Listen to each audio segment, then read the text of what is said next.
Olá, alunos e alunas, sejam bem-vindos. Eu sou Thales Moura, professor de literatura do apoio pedagógico da Faculdade de Letras da UFMG, e você irá assistir agora nossa segunda aula do curso O Negro na Literatura Brasileira. Na aula anterior, comentamos o texto do Domício Proença Filho, que serve como mote para esse curso, onde a gente vai evidenciar os modos como o negro foi representado na literatura brasileira desde o século XVII. Nós fizemos um panorama geral, apresentando alguns exemplos, alguns trechos de obra. E na aula de hoje, nós vamos comentar o caso específico do Gregório de Matos, que produziu a sua obra no Barroco brasileiro. E ele é o ponto de partida, no caso, nesse recorte do ensaio do Domício Proença Filho, né? Para poder mapear as representações do negro ao longo da historiografia literária brasileira, certo? Então, quais eram os modos, né, que o Domício Proença Filho, no caso, coloca para a gente como formas de representação, né, do negro na literatura brasileira?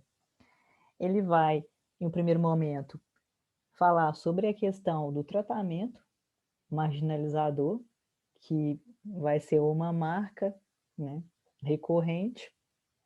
Então, a questão de se pensar uma literatura que é sobre o negro e uma literatura do negro, e aí, desse modo, em certos momentos, nós vamos ter o negro personagem, e em outro momento, as vivências, né, na realidade histórico-cultural brasileira, representadas único e exclusivamente a partir de ideologias, atitudes e estereótipos da estética branca dominante, certo? E aí, nesse sentido, né, quais são as visões estereotipadas que vão aparecer ao longo das obras do século XVI, no caso, ao século XIX, que é o mapeamento que ele faz, da figura do negro, né? E ele vai pontuar que vai aparecer a figura do escravo nobre, um branqueamento do negro, o negro vítima, um negro infantilizado, serviçal, subalterno, a imagem do escravo demônio, né? Do negro que é perverso, né? E que isso é fruto, na verdade, desse formato de vivência, né, que o negro passou ao longo do tempo da escravidão. Essa questão dicotômica, né, e colonizadora dos papéis de senhor e servo. O negro pervertido, o negro erotizado, o negro como objeto sexual, e que vai refletir muito na imagem das mulheres negras representadas na literatura, certo? Na aula de hoje, a gente parte, então, para a conversa sobre a obra do Gregório Matos, especificamente no século XVII, para a gente poder conhecer um pouco de Gregório Matos e entender, né, os modos como o negro vai ser representado em sua poesia e o que que isso significa para além dos estereótipos criados, né, dentro da historiografia literária e do ponto de vista também das relações, né, sociais do período em que viveu e produziu Gregório de Matos, certo? Então, vou projetar aqui para vocês a nossa discussão de hoje. Então, nós estamos na aula 2 e vamos pensar o caso de Gregório de Matos. Fizemos uma pincelada retomando alguns pontos, então, do estudo do texto do Domício Proença Filho, e hoje nós vamos pegar especificamente os poemas de Gregório de Matos, mais o prefácio escrito pelo José Miguel Wisnik para a obra, né? Eu estou utilizando esse livrinho aqui, Eu vou deixar escaneado para vocês o prefácio, tá? São os poemas escolhidos de Gregório de Matos, seleção e prefácio de José Miguel Wisnik. Então, vamos lá. Seguindo aqui, é interessante que a gente faça uma retomada, faça um breve panorama da vida do Gregório de Matos. Quem foi Gregório de Matos? Né, de onde ele veio? A relação que ele tem com a história, com aquele período em que ele viveu. O Gregório de Matos Guerra, ele nasce em 1633 ou 36, há um embate aí, uma indecisão em relação à data de nascimento de Gregório de Matos, então estima-se que seja entre 1633 e 1636, e ele é o terceiro filho de um fidalgo que vai se estabelecer no recôncavo baiano como um senhor de canavial. Então, em primeiro momento, a família de Gregório de Matos é uma família abastada, né, com propriedades e que está vivendo ali da economia, né, da cana-de-açúcar, que era rentável no Brasil colônia e que posteriormente, né, vai entrar em decadência. O Gregório de Matos, ele vai se casar pela primeira vez, ele vai ter acesso ali ao rei Dom Pedro II, eles vão ter uma relação harmoniosa, muito vinculada à questão, né, do Gregório de Matos ser um intelectual, ter ido estudar em Lisboa, formou-se em Direito lá, e ele já participava ativamente, né, de um círculo intelectual, fazendo leituras, estudando, né, a literatura, né, europeia, portuguesa, e escrevendo também, produzindo. Então, ele cai nas graças aí do Dom Pedro II, eles vão manter um laço, né, uma conectividade naquele período. Posteriormente, o Gregório de Matos ele vai ficar viúvo dessa primeira esposa, e aí ele vai decair também das graças do Dom Pedro II, do rei Dom Pedro II, porque ele vai se recusar a uma missão que foi confiada a ele, né, de devassar no Rio de Janeiro os crimes do Salvador Correia Benavides, né, ou porque ele também não acreditava nas suas recompensas, né, nas recompensas reais, que ele poderia ganhar com isso. Ou há também uma ideia de que ele possa ter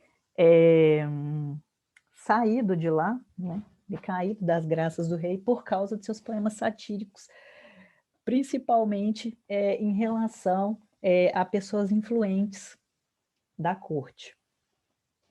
Então, desde já esse período, o Gregório de Matos já dá, né, as pistas, né, e também já coloca, né, em pauta essa questão dele ser uma figura polêmica. Ele vai voltar para o Brasil em 1681, vai começar a trabalhar como vigário-geral, né, uma espécie de padre e tesoureiro-mor. Porém, ele vai ser desligado das suas funções, porque ele vai se desentender com os eclesiásticos da época, porque mesmo trabalhando como vigário-geral, ele se recusava a utilizar as vestes, né, dos padres, dos eclesiásticos, e isso vai causar um burburinho ali entre os seus colegas, né, de trabalho, de convivência, no círculo ali da igreja. E seguindo isso, ele vai se casar pela segunda vez, né, com Maria dos Povos, que é uma moça honesta, formosa, mas pobre, diferentemente do seu primeiro casamento. E aí ele recai, então, né, em receber umas terras como dote, mas ele vai vender essas terras e vai começar a gastar esse dinheiro fartamente. Ele vai começar a se envolver com o círculo, né, das pessoas comuns ali do período do século XVII. Ele vai abandonar a casa, os cargos que ele tem, né, como profissional, com a área do direito, os encargos que ele tem, e ele vai começar a viver livremente ali pelo Recôncavo, frequentando as rodinhas de viola, frequentando as festas, os movimentos onde tem as pessoas comuns mesmo, né? Se movimentando, movimentando o contexto ali popular do Recôncavo baiano. Em um certo momento na vida dele, ele vai ser deportado para Angola também, por, em razão, né, dessas sátiras, das composições que ele fazia, das críticas que ele fazia, desde a questão política, né, a personalidades influentes da época, e ele vai só poder retornar para o Brasil, e com a condição de que ele retorne para Pernambuco, se ele calasse as suas sátiras. Então, uma figura polêmica, muito se investiga sobre a vida pessoal de Gregório de Matos, que é instigante, essa figura contraditória que foi Gregório de Matos, mas pouco se tem, ou se tem, não com tanto esmero, o estudo da obra mesmo literária do Gregório de Matos, que inclusive também existe a polêmica, né, de algumas das obras, dos textos atribuídos a Gregório de Matos, não serem dele, serem apropriações, e, na verdade, não se sabe ao certo, e há estudiosos que tentam fazer essas comparações, esses estudos, buscar as fontes para estudar realmente, né, de onde provém esses textos. Por quê? O que a gente tem no período em que o Gregório de Matos está produzindo é a transmissão da literatura, principalmente pela via oral. Então, tudo que se tem sobre Gregório de Matos, em um primeiro momento, foi copiado ou foi guardado, escrito por amigos, por ouvintes, por pessoas que gostavam da obra de Gregório de Matos e que, na verdade, eram textos, eram poemas que eram falados nessas festas, nessas rodas de viola, nesses encontros, né, que ele fazia ali pelo Recôncavo baiano. E aí tem uma questão interessante também para a gente poder pensar, que no século XVII, que é o momento em que o Gregório está produzindo, Bahia era a sede dos governos centrais, né?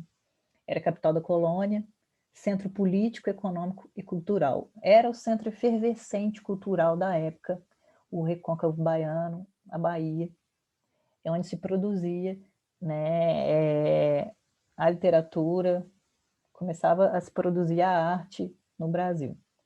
O Gregório, na verdade, ele é uma figura que é um misto de homem de letras e é um misto de cantador popular, que ele vai se aproximar muito dos motivos triviais, ele vai se aproximar da literatura popular, principalmente por uma questão de ressentimento em relação à ordem social, que vai estabelecer outras configurações no momento em que ele retorna para o Brasil. Gregório de Matos é um homem de letras, é um homem douto, né, que foi para Lisboa se formar, né, e ele vai encontrar no Brasil, no seu retorno, uma outra realidade, em que ele não acredita coincidir com o que ele tem para oferecer, né?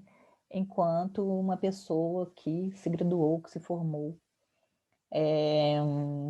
para poder, né, trabalhar em outras possibilidades. A questão da polêmica da autoria, eu comentei já com vocês que a transmissão da literatura no período se dava pela via oral, boca a boca, ouvido a ouvido, era transmitido nas festas, nos encontros, nas rodas de viola. E o Gregório de Matos, ele se preocupava mais em agradar o público do que pensar sobre o teor literário. No momento em que ele está produzindo aqui no Brasil, ele vai se conectar, né, com os motivos populares, com a população comum, com o homem comum, e ele vai abandonar em termos, né, mas ele vai se conectar, vai pegar o que ele tem, né, de uma literatura culta, erudita, e trabalhar isso em motivos triviais. E aí a gente vai pensar que a obra de Gregório de Matos, então, né, ela é ligada ao meio e ao tempo, né? Ao meio em que ele conviveu, meio das classes populares, que foi o meio que ele escolheu para conviver e sobre quem produzir, e o tempo em que ele viveu, século XVII, né, o que estava acontecendo, quais eram as transformações que o país estava vivenciando naquele momento. Então, tem essas aproximações de uma linguagem literária e da linguagem popular. Gregório de Matos é quem vai dar esse primeiro passo para aproximar essas duas linguagens, já no século XVII, no Barroco brasileiro. Então, ele é uma mistura de poeta jogral com uma figura digna de apreço literário. E é interessante pensar qual desses dois lados ele escolhe para poder produzir. Então, a gente vai pensar que a obra dele é um misto de imaginação, xiste, conceito, beleza e métrica. Tudo isso misturado, né? E é interessante também pensarmos que ele não transmite a sua obra, né? Ele não influi nos que vão seguir nos outros movimentos literários. Inclusive, na historiografia literária brasileira, o barroco ele não é listado como um dos movimentos em que se produziu literatura no Brasil. Então é interessante pensar essa exclusão, né, da obra de Gregório de Matos da historiografia literária brasileira. Por que ele é excluído, né, da historiografia? A questão do Gregório de Matos, ela está muito vinculada às tensões e aos dois modos que são as influências na literatura, né, desse poeta, que é o Portugal da Restauração, e do outro lado a vivência, né, do Brasil colônia, do engenho da cana-de-açúcar em crise.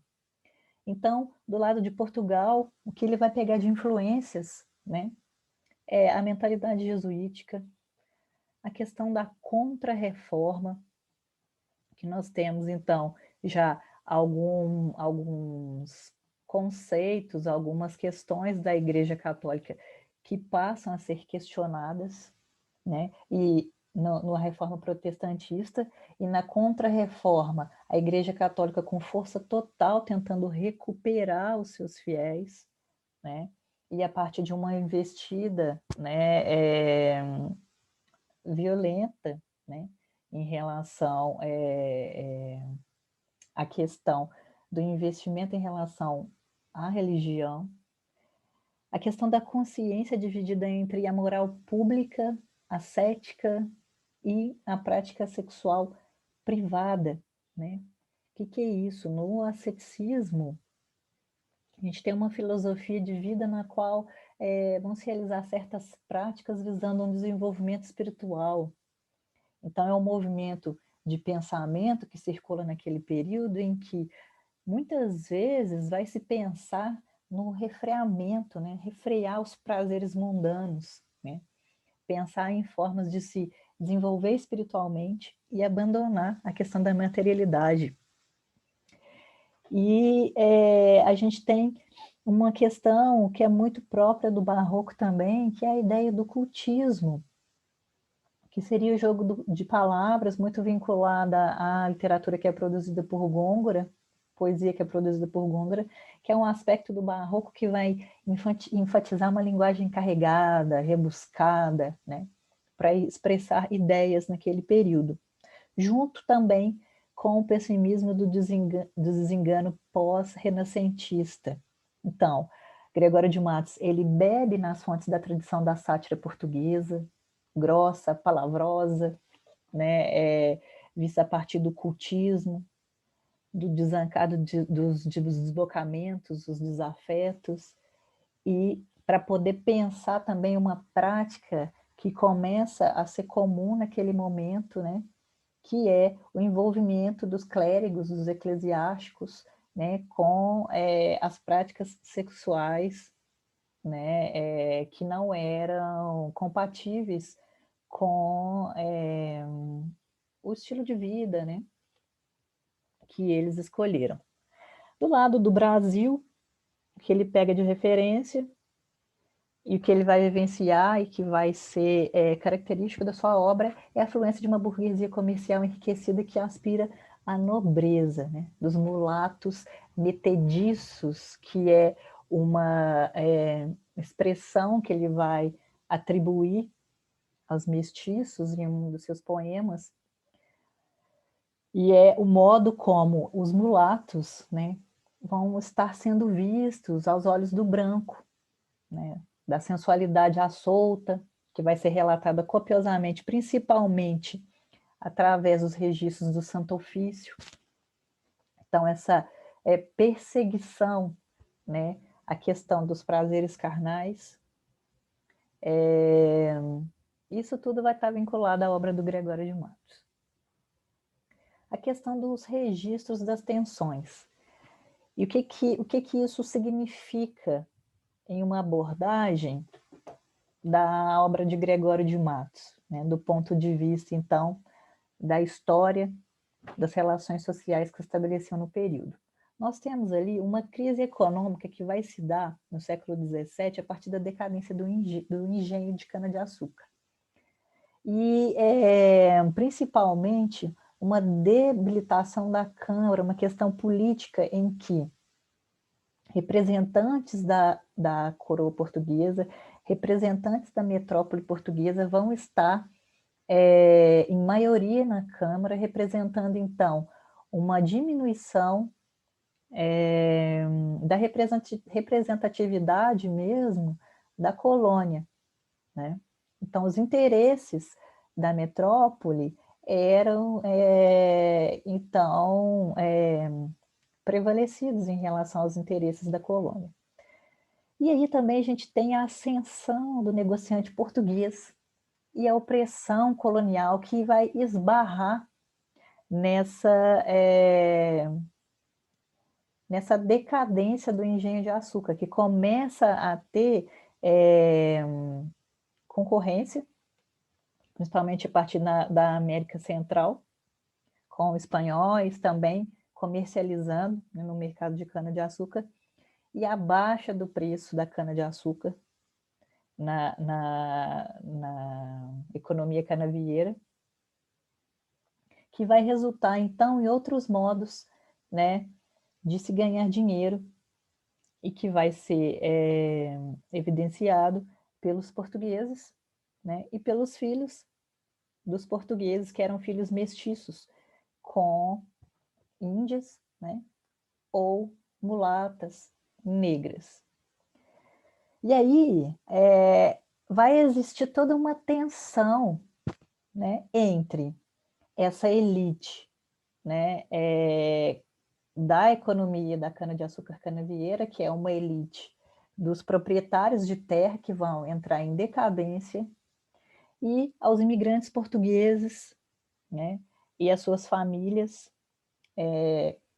principalmente no âmbito da mestiçagem, que vão ascender, né, no mercado, na mercancia. Então, o mercado de trocas, né, vai entrar em evidência e ascensão, e isso vai ocasionar, do ponto de vista ali, né, da dinâmica de lutas dentro da sociedade, um ressentimento, né, em relação a essas duas sociedades. Essa elite, que provinha, né, das propriedades de terra, das propriedades dos engenhos de cana-de-açúcar, e os portugueses, os filhos mestiços de portugueses imigrantes com mulatas, né, índias e negras.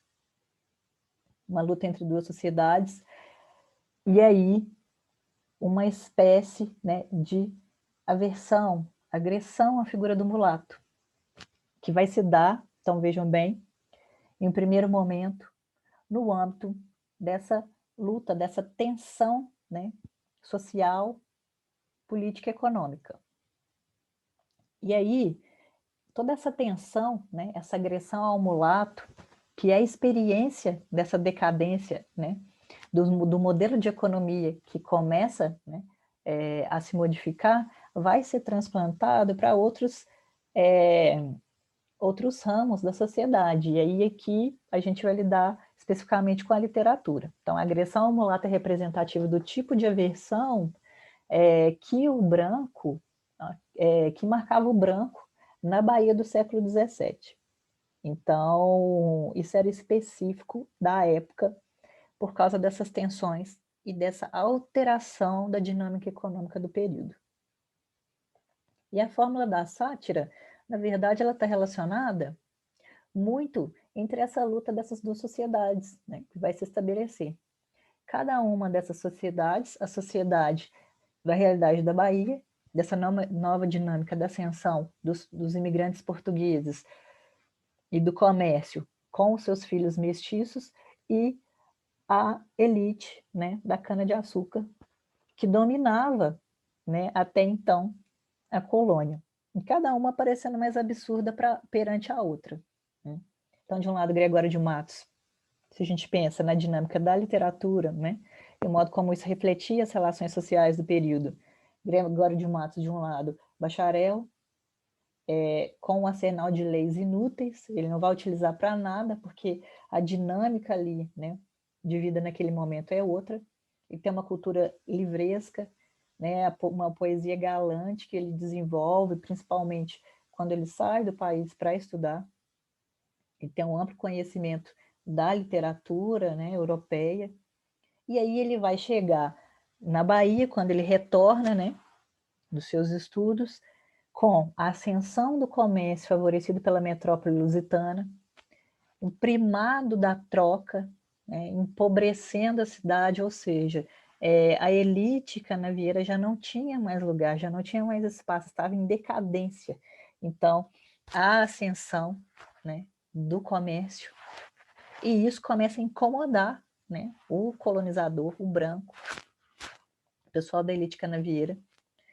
E nós vemos, então, uma Bahia que está cindida entre uma Bahia nostálgica do Gregório de Matos, aquela em que a sua família ainda era uma família abastada, né, uma família de fidalgos, que representava a elite brasileira, e uma Bahia que vai se entregar à máquina mercante e aos comerciantes portugueses. E isso tudo interessava muito a metrópole portuguesa, que já nesse momento o mercado de tráfico de escravos já não era suficiente, né, para a economia de Portugal. E a questão da cana-de-açúcar, que se desvalorizava cada vez mais, começava a não ser tão interessante, e a metrópole começava a explorar cada vez mais, né, a elite, né, da canavieira, e a elite, em contrapartida, começava a se endividar pelo baixo preço da sua produção e já começava a dar sinais, então, de decadência. E aí, toda essa modificação, né, todo esse cenário de modificação, principalmente porque a metrópole portuguesa começava a oferecer muitos incentivos aos comerciantes, né, aos imigrantes portugueses que participavam, né, dessa movimentação econômica que vai começar a se estabelecer principalmente a partir, né, desse primado da troca. E isso começa a fazer com que o pessoal da elite canavieira fique muito enraivecido, né?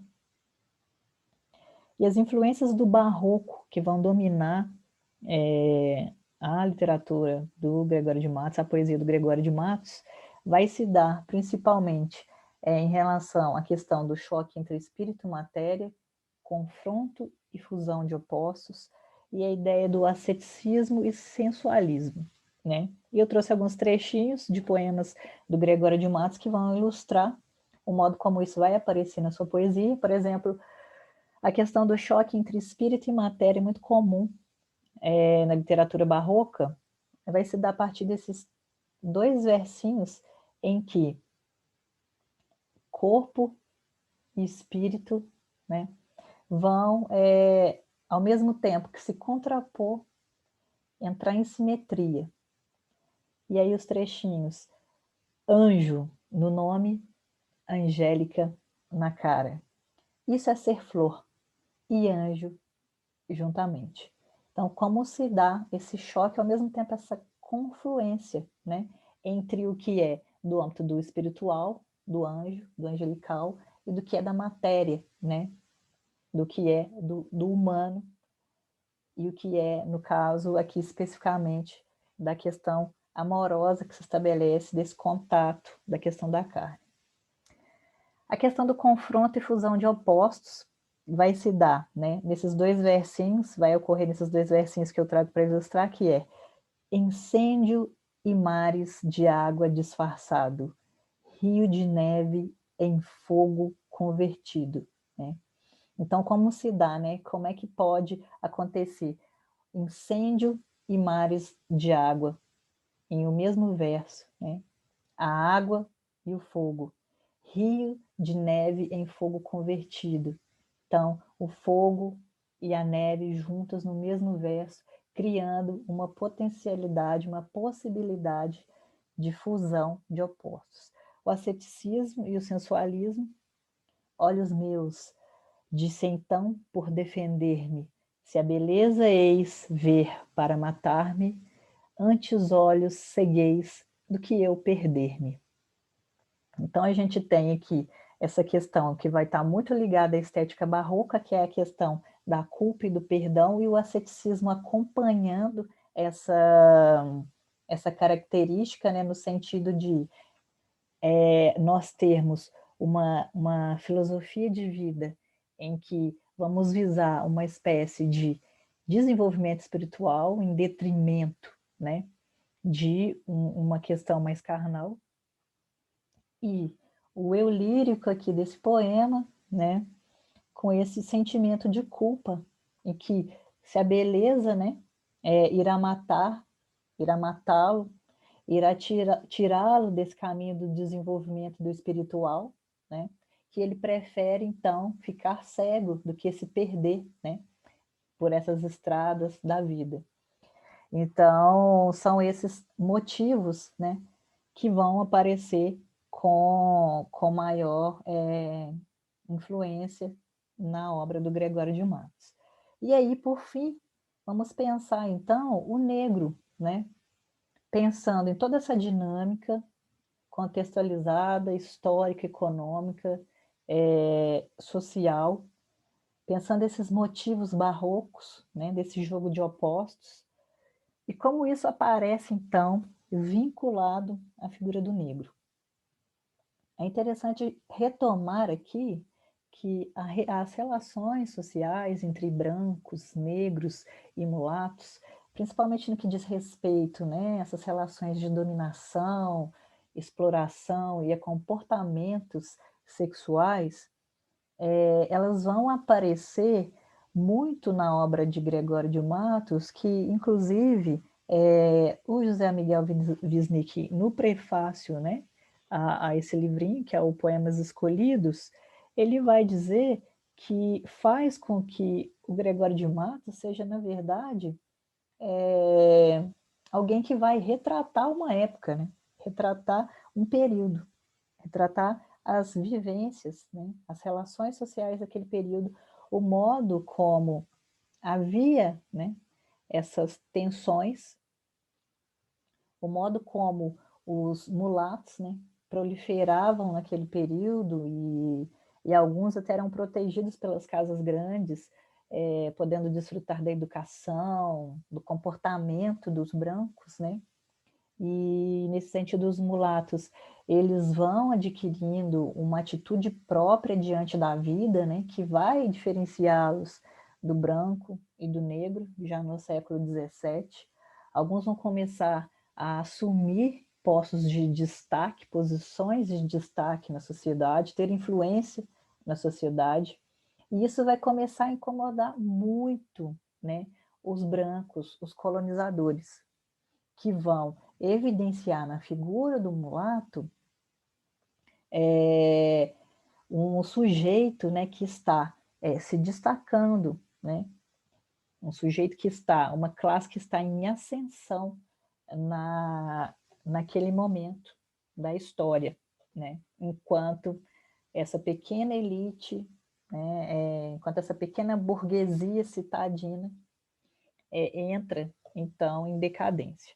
Então, o que a gente vai observar, né, muito na poesia do Gregório de Matos é isso. Negros e mulatos, essa relação de ressentimento ligada ao período histórico, a crise econômica do setor oscareiro, fazendo ascender, então, essa pequena classe burguesa citadina, que vai ser formada pelos portugueses e pelos descendentes de mestiços, que vai causar a ira, né, dessa elite. E a mulher, que vai aparecer como objeto de uma libido agressiva, sobretudo a negra ou a mulata. A figura da mulher branca sempre vai aparecer como a angelical, a dama, né? Aquela que deve ser venerada, e a figura da mulher negra sempre com essa libido agressiva, né? Sempre com essa questão da objetificação. E aí, a gente parte agora para os poemas, para poder evidenciar isso mesmo no texto literário, né? A questão das relações sociais entre brancos, negros e mulatos, principalmente pensando em Gregório de Matos. Então, vamos pensar, em primeiro momento, que o negro, naquele período, né, está relacionado à máquina de trabalho.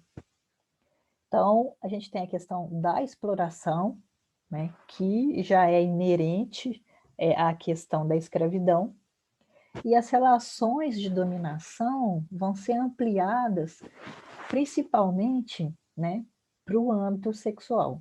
E aqui nesse poema, o que a gente vai perceber é que o clero, né, os eclesiásticos do período, eles vão estabelecer essas atitudes de exploração mesmo da mulher negra, né, no mercado sexual. Elas vão ser exploradas também, né, nesse âmbito sexual. E é o que vai retratar Gregório de Matos nesses trechinhos aqui. Leio. Eu sei de um clérigo zote, parente em grau conhecido destes que não sabem musa, mal grego e pior latino.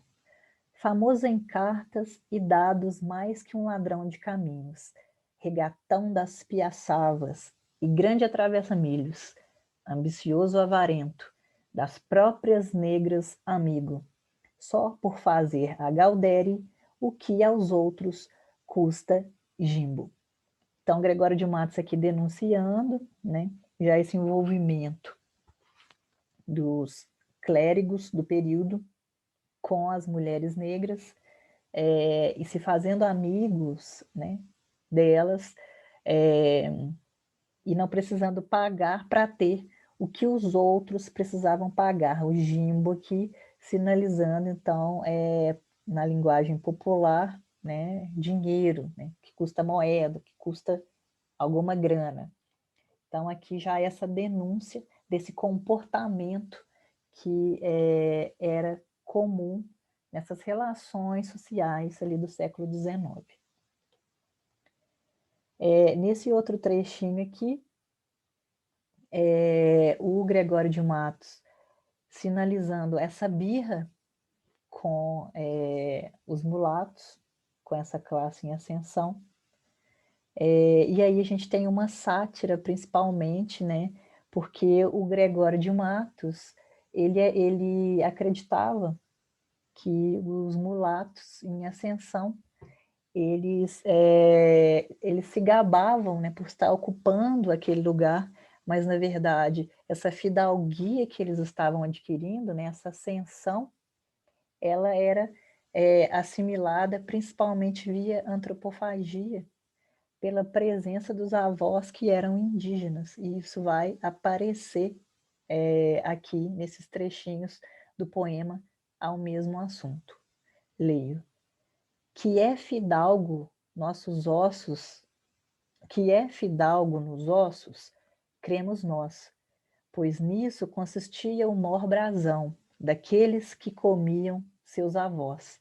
E como isto lhe vem por geração, tem tomado por timbre em seus teirós, morder os que provêm de outra nação.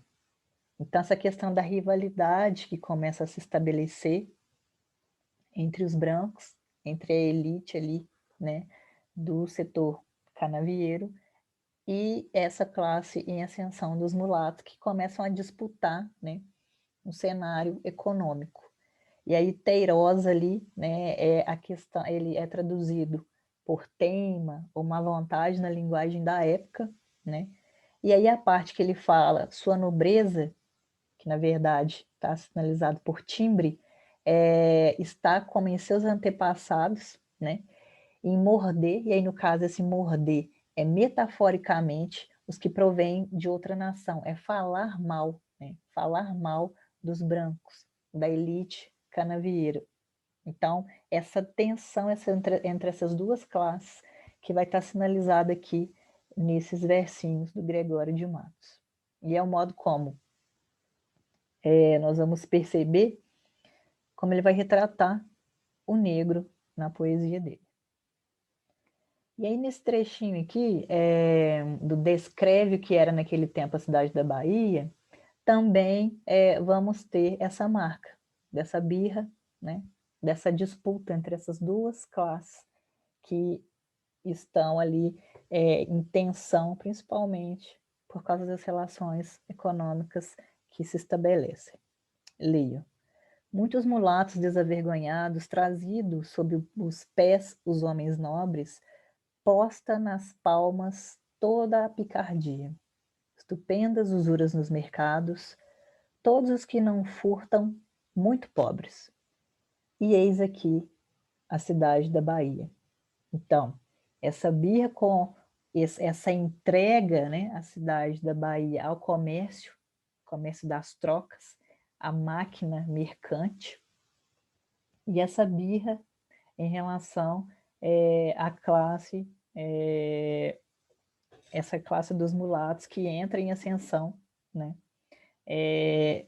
Pensando então aí essa dinâmica em que os mulatos pensam que eles são espertos, mas eles estão, né, subjugando a verdadeira esperteza que é a dos homens nobres, que é dos homens fidalgos, né? Que aqui fizeram fortuna durante muito tempo, né? Que aqui estabeleceram as suas bases. Então, essa ideia que ele coloca aqui de posta nas mãos toda a picardia. É como se eles não se dessem conta de que há os verdadeiros homens nobres, né? E que eles devem, de certo modo, uma certa reverência, né? E aí, a questão de pensar a mulher como objetificação, né, ainda dentro desse contexto de exploração, de dominação, e que vai se dar principalmente a partir da exploração, né, sexual. Vai aparecer nesse soneto nomeado como A Mulata Vicência, amando ao mesmo tempo três sujeitos. E é interessante pensar também que a questão da objetificação está ligada muitas vezes a essa ideia de prazeres mundanos, a essa ideia de desregramento, né, do sujeito, principalmente da mulher negra, vinculada a essas bases mesmo da exploração sexual, em que era acometido, então, as mulheres negras, principalmente saídas ali do âmbito da escravidão. E aí leio. Com vossos 3 amantes me confundo, mas vendo-vos com todos cuidadosa, entendo que de amante amorosa podeis vender amor a todo o mundo. Se de amor vosso peito é tão fecundo, e tendes essa entranha tão piedosa, vendei-me de afeição uma ventosa, que é pouco mais que um salamim sem fundo. Se tal compro, e nas cartas a verdade, eu terei, quando menos, 30 damas, que infunde vosso amor pluralidade. E dirá quem me vir com tantas chamas, que Vicência me fez a caridade, porque o leite mamei das suas mamas. Então, muito vinculado também a essa questão moralista, do machismo e da objetificação, principalmente, né, da mulher negra, com a questão de uma investida, né, que a gente vai entender aí como violenta, né, em relação à mulher negra. E esse outro trechinho que eu destaquei, né, é de um poema que é nomeado como Ao Mesmo Capitão, sendo achado com uma grossíssima negra. Então, já desde o título, né, se fizermos uma análise, já pensando a partir do título desse poema, o modo como a representação da mulher já vai ao encontro dessa questão, dessa libido, né, que é exacerbada e que é violenta em relação à figura da mulher negra. E leio. Décimas. Ontem, senhor capitão, vos vimos deitar à prancha, embarcar-vos numa lancha de gentil navegação. A lancha era um galeão que joga 30 por banda, grande proa, alta varanda. Tão grande popa que dar podia o cu a beijar a maior urca de Holanda. E urca que, simbolizando, né, uma embarcação, tanto uma embarcação do século XVII, como, na linguagem popular, uma mulher grande e feia, né? Então, essa dinâmica desse termo, né, dando esse duplo sentido e ligado principalmente à figura da mulher negra, nós vamos pensar como ele vai construindo essa imagem, né, do capitão, que é daquele que domina, né, aquele corpo que domina aquela embarcação, né, e também essa ideia de ligar na linguagem popular o urca, né, que simbolizava ali naquele período a ideia de uma mulher grande e feia, a figura mesmo de uma mulher negra, né. Então, é interessante pensar, e principalmente, né, para além de pensar essa investida, né, nos poemas de Gregório de Matos, na representação da figura do negro, o contexto em que ele estava inserido, né? Quais eram as tensões que se estabeleciam ali, do ponto de vista da realidade econômica, e o modo como aquelas classes entraram em embate, principalmente se a gente evidenciar ali o que está em xeque, né? Que é essa dinâmica, né? Essa alteração, então, essa subida de uma classe e a descida de outra, que era, historicamente, já há algum tempo, detentora ali do poderio econômico, né? Das propriedades. Então, eu gostaria que vocês fizessem esse exercício reflexivo, não só pensando na questão dos estereótipos, mas o modo como, principalmente para poder construir, né, essa literatura, esses poemas, Gregório de Matos